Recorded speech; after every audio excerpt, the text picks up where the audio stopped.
예, 안녕하세요. 김용입니다. 오늘은 단체배학의 규범적 효력의 한계에 대한 판례를 한 가지 소개해 드리겠습니다. 이제 저희들이 어떤 걸 알고 있는가 하면 이미 구체적으로 지급 청구권이 발생한 임금인 경우에는 단체배학만으로 이를 포기하거나 이제 반납을 하는 그런 처분행위를 할 수가 없다. 이 내용을 저희들이 알고 있죠. 자, 그러니까 만약에 제가 12월 25일자로 상여금에 대한 지급기일이 됐어요. 상여금을 지급하지 않은 겁니다. 나중에 단체배학으로 12월 25일자 상여금을 우리가 포기하겠습니다. 반납하겠습니다. 그런 단협을 체결했다고 하더라도 이 단체배학은 개별 근로자의 동의나 숙권을 받지 않았다고 한다면 효력이 없는 거죠. 그러니까 구체적으로 지급 청구권이 발생해서 단협만으로서는 포기를 할 수 없게 하는 그런 임금이 있는 거죠.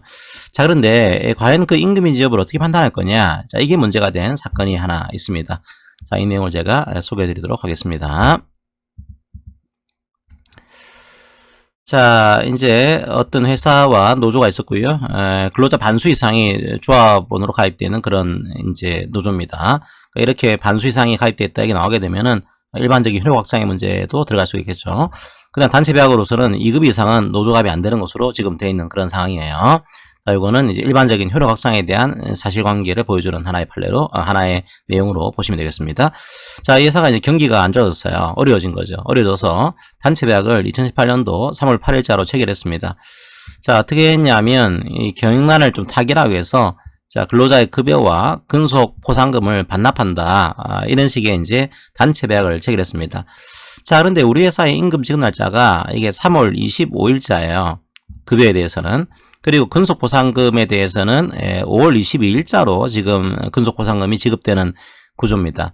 그런데 이런 임금과 급여와 근속보상금을 반납한다 이런 약정을 했으니까 이미 구체적으로 지급 청구권이 발생한 그 임금에 대해서는 단체만으로서는 포기하게 할 수가 없는 거죠.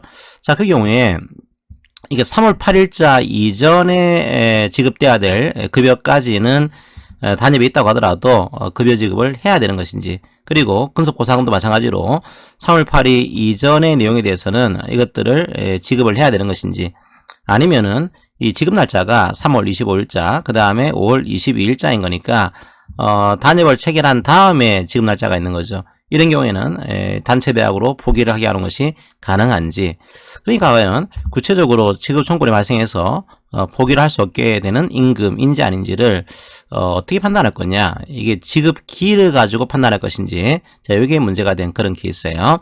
또 한 가지는 과연 이제 근로자 갑 2급이에요. 이분은 조합원이 아닙니다. 이 조합원에 대해서도 이 단체 배학의 효력을 확장 적용을 해야 되는 것인지, 여기까지도 문제가 되는 그런 판례로 보시면 되겠습니다.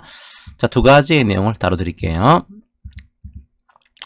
첫 번째로 단체 배학은 제가 조합원이 아니더라도 이제 하나의 사업 또는 사업장에 이 단협에 적용을 받는 동종의 근로자가 이제 반수 이상이다. 그때는 이 단체 배학 효력을 확장 적용해 줍니다.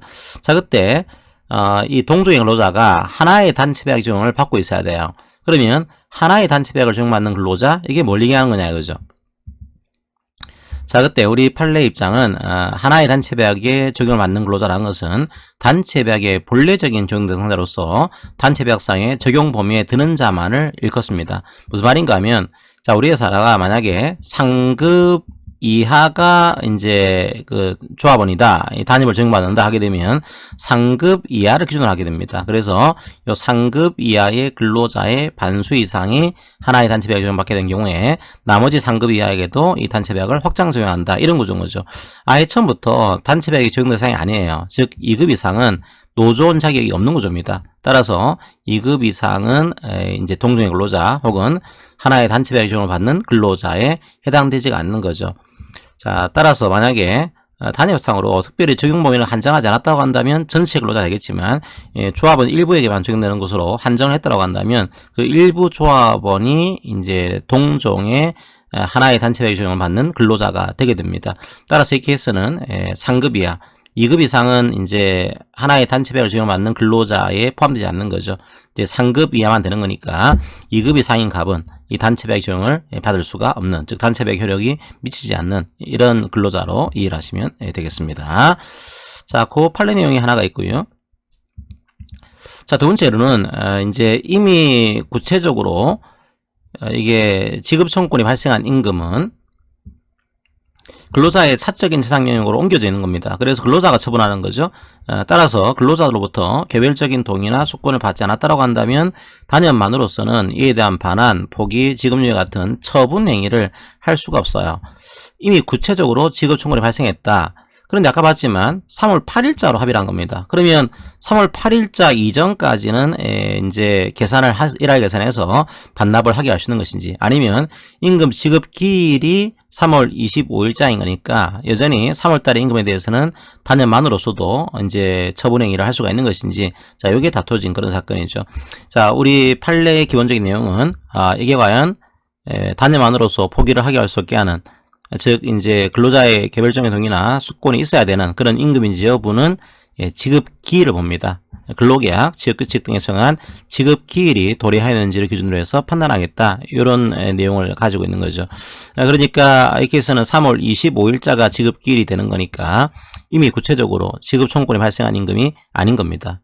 그러니까 단연만으로 포기를 하게 하는 것도 가능하다는 거죠. 그 다음에 근속보상금도 이제 5월달에 있습니다. 따라서 5월달 임금 지급 기일이 도래를 하지 않은 거죠. 여전히 단연만으로 포기를 할 수 있게 하는 그런 임금이 될 수 있다. 그래서 이런 한계를 가지고 있는 임금인지 여부는 지급기일이 도래했는지를 기준으로 판단하겠습니다. 이런 판례를 하나 제시를 하게 됩니다. 그냥 일반 판례 법리에다가 과연 임금이 어떤 건지, 판단 기준이 무엇인지 그걸 다시 한번 이제 좀 부가적으로 추가해 준 그런 판례로 이해를 하시면 되겠습니다. 자, 오늘 판례 강의는 이것으로 마무리하도록 하겠습니다. 감사합니다.